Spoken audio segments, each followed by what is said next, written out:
Salut à tous, j'espère que tout le monde se porte bien. Alors dans cette vidéo, j'aimerais donner quelques petits conseils aux chasers euh, qui ont du mal à y voir clair dans ce lien, qui ont du mal à accepter cette situation et qui n'arrivent pas à percevoir le bout et qui se sentent complètement esselés, complètement perdus. Alors, déjà, il faut revenir un petit peu à la base de ce qu'est ce lien. C'est un lien effectivement qui sort de l'ordinaire. Nous ne sommes pas du tout face à une relation lambda, absolument pas. Donc ce que vous vivez, c'est normal, c'est vrai. C'est-à-dire qu'en fait, vous n'avez pas perdu la boule, pas du tout. Vous vivez des situations qui sont certes totalement inédites, mais qui sont pourtant bien réelles. Donc c'est quand même essentiel déjà que vous puissiez comprendre que ce que vous vivez lorsque vous rencontrez votre flamme jumelle ne fait pas de vous quelqu'un qui tout d'un coup soudainement a perdu le contrôle de ses émotions, quelqu'un qui a envie de vivre une relation romantique euh, à outrance. Non, pas du tout, c'est pas le cas. Euh, on n'a rien demandé et ça nous tombe dessus parce que ça a été décidé et parce que ça a été prévu, parce que nous étions prêts à laisser entrer dans notre vie notre moitié d'âme. Sauf que bah, ça se présente pas du tout comme on a pu nous le faire croire dans les contes de fées. Lorsque les âmes sœurs, soi-disant, se rencontrent, tout est beau, tout est rose. C'est faux. Tout est très compliqué. On va dire qu'il n'y a même pas, il y a pas plus compliqué que ça, concrètement. Donc ce que vous vivez, c'est normal, d'accord. Faut revenir dans l'axe de se dire, ok, c'est souffrant, j'ai l'impression d'être complètement... Je suis devenue complètement obsédée par ce mec, par cette fille. Qu'est-ce qui m'arrive? Bon, ok, je prends conscience que déjà, c'est normal, on va dire. Ça fait partie du game, ok. Donc déjà, on revient dans un axe où on arrête de s'en vouloir, de culpabiliser ou de s'incriminer parce que c'est la pire des choses à faire. Il faut accepter ce que vous ressentez, parce que c'est tout à fait euh, euh, voulu, on va dire, dans le cheminement. Ensuite, ce qui est important pour le chaser, c'est qu'il puisse prendre conscience que y a beaucoup d'informations qui sont révélées quant à ce lien. Et bon nombre de ces informations, personnellement, je les considère comme étant fausses. Tout simplement parce que quand les personnes ne vont pas au bout du cheminement, elles ne peuvent pas prétendre que certaines informations euh, soient réelles.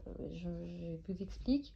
Quand on entend, oui, effectivement, à un moment donné, on va rencontrer une âme sœur, et puis c'est bon, moi, mon lien FJ, c'est fini, terminé, merci, au revoir, je vis très bien avec une âme sœur. Euh, compliqué. Compliqué, pourquoi?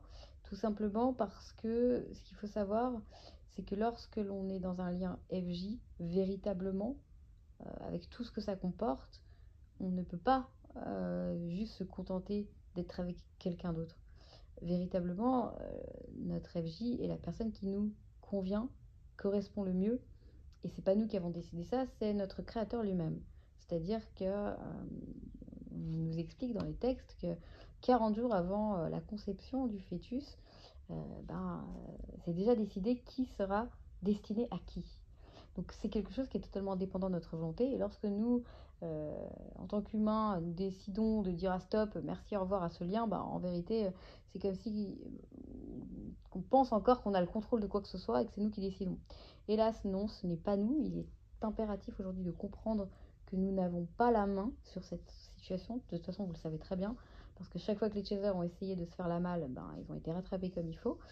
Hein, je sais, parce que je l'ai vécu aussi, donc à chaque fois que j'ai voulu me barrer, ça a été à coup de synchronicité fulgurante. Et j'ai bien compris que c'était mort, même si dans ma journée j'essayais de faire en sorte de cacher tous les côtés pour ne rien avoir qui pouvait me le rappeler, c'était la nuit que ça revenait. Donc ça sert à rien, j'ai envie de vous dire, c'est une perte de temps et d'énergie d'essayer d'oublier l'autre comme ça. Si vous arrivez à le faire, c'est que vous n'êtes pas FJ, clairement. Donc, à un moment donné, il faut savoir que plus on va lutter, plus on va dire c'est bon, c'est fini, moi ce lien je m'en sors, comme je le vois régulièrement, bah arrêtez de vous mentir les amis. Parce qu'en vérité, si vous sortez du lien, vous ne commentez pas les posts en lien avec les FJ. Vous n'arrêtez pas d'être sur les groupes, tous les groupes possibles et inimaginables des FJ. Si vraiment on a zappé l'histoire, bah on a zappé complètement. Et dans ce cas, on n'y pense plus du tout et on n'a pas besoin d'aller lire, savoir ce qui se passe et de commenter. Donc véritablement, l'idée c'est de comprendre que je sais que c'est souffrant et qu'à un moment donné, vous avez envie de tout envoyer balader, ce qui est normal. Et d'ailleurs, on passe tous par là et on le fait tous à notre façon. Mais on est contraint d'y revenir tôt ou tard. Alors, peu importe par quelle issue, mais on y est ramené de force. Donc du coup, aujourd'hui, c'est essentiel pour vous que vous puissiez comprendre que vous n'avez pas le choix, vous devez juste accepter, et ça fait partie du lâcher-prise. Quand on vous parle de lâcher-prise, c'est ça le lâcher-prise. Le lâcher-prise, c'est accepter que vous n'avez pas le contrôle sur la situation. Les chasers sont des personnalités ultra contrôlantes, sont des personnalités qui ont eu l'habitude de mettre en place leur petit stratagème de vie pour arriver à leur fin, et là, ça marche pas. Oups, c'est compliqué, ça marche pas. Pour la première fois, ça marche pas. Donc, il est impératif pour notre chaser aujourd'hui de prendre conscience que ça y est, ça marchera pas du tout. Ça veut dire que vous pouvez essayer autant de fois que vous voulez, ça marchera pas, vous n'arriverez pas à vous en sortir. La seule chose à faire, c'est accepter. D'ailleurs, souvent, quand il y a une situation qu'on refuse, on est dans le combat et c'est souffrant. Et à un moment donné, quand on lâche et qu'on accepte, et ben c'est là où ça passe. Ben là, c'est pareil. Il va falloir juste accepter que ce lien, il est là et qu'il sera là coûte que coûte parce que ça a été décidé ainsi et ça ne sera pas autrement. Donc, une fois que vous allez accepter ça, vous allez voir que tout va être beaucoup plus facile par la suite. Après, c'est l'idée de se soumettre. En vérité, on doit se soumettre à une force supérieure qui nous a créés. Et cette soumission, elle est essentielle. C'est pas une soumission négative, c'est juste en se soumettant à cette force supérieure, nous acceptons notre rôle, notre place sur cette terre et nous arrêtons juste de nous prendre pour Dieu lui-même, hein, véritablement, parce qu'on ne l'est pas et que plus on va penser qu'on a un certain pouvoir sur l'autre au niveau du travail ou socialement parlant, peu importe comment, plus on va se prendre des claques. Parce qu'en vérité, le pouvoir, c'est quelque chose qui est vraiment, vraiment avilissant, je dirais, parce que ça nous fait juste nous perdre et ce sentiment de pouvoir, euh, bah, finalement, c'est pathétique pour nous-mêmes parce que quand on reconnecte à un moment donné avec la vérité, on se rend compte à quel point on peut être stupide que de vouloir absolument maintenir, détenir le pouvoir sur l'autre et sur n'importe qui dans le monde. Donc il y a un moment donné, on lâche, il faut comprendre que ce pouvoir, il n'est pas le nôtre. Et nous sommes ici pour une mission de vie. C'est essentiel de comprendre ça, que toute cette histoire n'est pas uniquement pour une histoire romantique, même si finalement l'un va avec l'autre. Mais il y a derrière ça une mission beaucoup plus importante, et c'est une mission qui est liée à l'humanité, c'est-à-dire que nous tous, ensemble, nous avons un rôle à jouer qui est celui de retrouver notre unicité. C'est-à-dire en se retrouvant soi-même, en retrouvant notre lien avec nous-mêmes, donc avec notre créateur, on se retrouve tous et on accepte de reformer une unité centrale euh, en termes d'humain et non plus d'être divisé parce que malheureusement nous vivons dans un monde qui est divisé, que ce soit au niveau des religions, des cultures, au niveau même des fois des hommes et des femmes. Enfin, il y a une division qui est faite au niveau hiérarchie également. Euh, c'est c'est pas ça en fait. On doit revenir vers justement le fait de prendre conscience que nous sommes tous un. Nous avons chacun notre part à jouer. Il n'est pas question d'avoir certains qui ont une part plus importante que d'autres.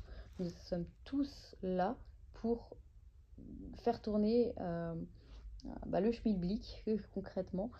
Et il y a une nécessité de prendre conscience que nous avons chacun notre rôle à jouer dans l'histoire. Et ça, c'est essentiel vraiment d'intégrer que vous, en tant que tel, votre personne, votre personnalité, votre vie, qui vous êtes, va jouer un rôle décisif dans l'avancée du process. Donc là, je parle d'un point de vue collectif, d'accord? Parce qu'en vérité, votre histoire individuelle vient forcément se rapprocher du collectif. C'est-à-dire qu'en fait, les deux sont indissociables véritablement. On est dans une histoire que l'on vit de façon individuelle, mais finalement qui fait avancer tout le collectif. Parce que le but, c'est que comprendre votre FJ, votre jumeau, votre jumelle, c'est apprendre à comprendre l'autre de façon générale. Et respecter l'autre et aimer l'autre pour ce qu'il est. Donc, ces points sont quand même essentiels, je pense, au niveau de cette avancée dans ce lien souffrant, dans ce lien qui est long. Ça demande beaucoup de persévérance. Donc, sachez qu'à un moment donné, on sort du tunnel. À un moment donné, on retrouve cette lumière. Même si, certes, le passage, il est difficile, mais néanmoins, il est absolument essentiel de passer par là pour se retrouver. Nous n'avons pas d'autre choix. Ce qu'il faut savoir également, c'est que vos jumeaux, vos jumelles et les runners ne sont pas responsables de ce qu'il en est. C'est-à-dire, ils ne sont pas dans le déni, ils ne sont pas dans l'idée de vous faire du mal, pas du tout. Ce ne sont pas des gens faibles, loin de là. Ils sont juste, en fait, ils ont un rôle différent des chasers dans l'histoire. Et eux, leurs âmes, elles ne sont pas aussi impactées que les nôtres. C'est-à-dire qu'en tant que chaser, nous avons un travail supplémentaire à faire. C'est pour ça qu'on a le sentiment que le runner ne bosse pas. Il bosse, oui, mais il est vrai qu'il va bosser un peu moins que le chaser. Pourquoi? Parce que c'est le chaser qui a agi dans les vies passées d'une façon moins cool, on va dire, que le runner. Et à un moment donné, c'est le karma. Tout doit revenir à sa place. Alors certes, ça peut paraître un petit peu injuste dans cette vie parce que effectivement, on va me dire ouais, mais je me souviens pas moi de mes vies antérieures. Bah oui, mais n'empêche que ton âme, elle s'en souvient. Et plus tu vas te reconnecter à ton âme, et plus tu vas être conscient de toute cette vérité, toute cette réalité. Donc, par pitié, mes chers chasers, arrêtez d'en vouloir à vos runners. La situation qu'ils nous font vivre n'est pas de leur faute, ce n'est même pas de leur ressort. C'est-à-dire que pour la majorité du temps, ils ne comprennent même pas ce qui se passe. Il faut savoir que la majorité du temps, eux, ne veulent qu'une chose à la base, c'est de vivre effectivement cette histoire avec vous. Mais tout d'un coup, notre ego, cet ego surdimensionné dont on ne se rend même pas forcément compte, ces peurs, ces craintes, ces tentatives de manipulation les font s'éloigner sans qu'ils le perçoivent vraiment, parce qu'ils n'en sont même pas forcément conscients, mais ils n'ont plus la possibilité d'être dans notre entourage, tout simplement parce que nous serions amenés à les détruire une fois de plus pour le coup, et c'est pas le but, c'est pas le but. L'idée, c'est d'apprendre à les aimer, parce que nous devons apprendre d'abord à nous aimer, et ça, c'est quelque chose que nous ne savons pas faire. Donc voilà, il est essentiel de prendre conscience de tout ça. Il est essentiel de prendre conscience que ce lien-là va passer de vous, avec vous, et va forcément devoir passer par votre âme. Qui dit votre âme dit connexion avec votre créateur, avec la source divine primordiale. Et le runner dans l'histoire, il faut le laisser faire son cheminement. En vérité, on ne doit même pas s'occuper de ce qu'il fait pas, où il en est et avec qui et pourquoi, tout simplement parce que nous devrions être assez occupés sur notre propre cheminement, notre propre travail qui est assez colossal comme ça. Donc, il faut vraiment revenir systématiquement à soi. Dès qu'on dévie sur le runner en disant ouais mais il a pas fait ci, il a pas fait ça, non, non, stop, je suis pas dans le bon. Dites-vous que chaque fois que vous avez un truc à reprocher à votre jumeau, votre jumelle, c'est que vous n'êtes pas dans le bon axe et que finalement derrière ça, c'est que vous avez à vous reprocher exactement la même chose. C'est que de votre côté, en fait, quand on vous dit mais votre jumeau, votre jumelle, c'est votre effet, c'est votre miroir. Mais il faut le prendre littéralement. C'est-à-dire que l'autre va juste vous mettre face à vous-même. Et quand vous vous énervez sur l'attitude de votre jumeau, votre jumelle, c'est tout simplement parce que c'est une attitude que vous n'acceptez pas, avec quoi vous n'êtes pas en phase chez vous. Mais c'est tout. Donc vraiment, gardez à l'esprit ça. C'est la clé pour comprendre et avancer et évoluer dans ce cheminement. De plus, il est impératif de prendre conscience que tout n'est que illusoire, c'est-à-dire chaque situation que vous allez vivre, que ce soit avec votre jumeau ou peu importe avec qui d'autre dans votre vie, tout n'est qu'une illusion. Lorsqu'on accepte de regarder la vie sous le prisme de l'illusion, on comprend que véritablement tout est organisé, tout est orchestré par là-haut pour nous permettre d'avancer, d'évoluer. On ne nous met pas des bâtons dans les roues juste parce que Là-haut, ça kiffe de nous regarder galérer. Pas du tout. C'est juste dans le but de nous permettre d'avancer et d'évoluer. Donc considérez chaque situation difficile comme étant n'étant qu'une illusion. Considérez-vous comme acteur. Les enseignements kabbalistiques nous l'enseignent assez, Rabbi Nachman nous le répète, chacun doit considérer que le monde a été créé pour lui. Et effectivement, quand vous prenez conscience de ça, vous prenez conscience que chaque situation que vous allez vivre, peu importe avec qui, comment, pourquoi, c'est juste tout simplement parce que vous êtes dans une situation qui est voulue pour vous permettre de bosser. C'est tout. C'est tout. Et il n'y a rien de plus, rien de moins. C'est ok, qu'est-ce qui est souffrant et sur quoi je dois travailler pour que ça ne se soit plus. Voilà mes chers chasers, j'espère avoir pu un petit peu vous aider encore par cette petite vidéo. N'hésitez pas, si vous avez besoin d'accompagnement, à me contacter. En attendant, prenez soin de vous et n'oubliez pas que après l'obscurité, il y a forcément le retour de la lumière. Donc gardez ça à l'esprit. La situation ne reste pas telle que vous pouvez la vivre dans certains moments. Des moments très difficiles, ça reste pas. D'accord. À un moment donné, les choses se mettent en place et effectivement, il faut le vouloir. Hein. Ça, c'est de votre ressort de vouloir mettre les choses en place ou pas. Mais quand vous vous activez et que vous êtes dans cette action d'avancer, vous verrez que tôt ou tard, vous aurez retour sur investissement.